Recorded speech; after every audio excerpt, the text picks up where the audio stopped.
Tata 407 দন্তনা নাম্বারে ঢাকায় দিনের বেলা প্রবেশ করতে পারবেন এবং যাদের 60 টন 8 টন মার ক্যারি করতে হয় তাদের জন্য এই 12 ফিটের গাড়িটা খুবই বেটার এবং ভালো হবে। আচ্ছা, ফ্রেশ 6টা চাকা ফ্রেশ, কোম্পানি থেকে সাথে সাথে মালিকানা দেওয়া পসিবল। আপনারা জানেন নাজমা, এই যে দেখতে পাচ্ছেন ভিতরের একবারে সবকিছু একবারে ক্লিয়ারলি আছে, ইঞ্জিন কন্ডিশন খুব ভালো। এই যে ক্যান্টার বডি এবং দেখতে পাচ্ছেন সবগুলা পিছনে চাকাগুলো ফ্রেশ।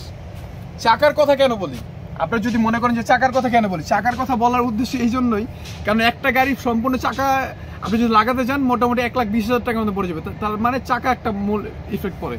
এবং অনেকেই চাচ্ছেন টাটা কোম্পানির গাড়ি, টাটা কোম্পানির বাজেট ফ্রেন্ডলি এবং সবচেয়ে মজার পেয়েছে তেল কম খায়। অনেকে আছে যে ভাই তেল কম খায় এমন একটা গাড়ি দরকার, 12 ফিটের গাড়ি দরকার এবং সব জায়গায় মাল স্পেয়ার পার্টস পাবেন এবং সব মিস্ত্রির এই কাজগুলো বুঝে থাকি, এই জন্য এই গাড়িগুলোর ডিমান্ড অন্যরকম। 9.5 লাখ টাকা চাচ্ছি, আসলে কিছু কথা বলতে পারবেন, সমস্যা নেই। আপনারা জানেন আমরা এর মালিকানা খুব সুন্দর দিয়ে থাকি এবং সাথে সাথে মালিকানা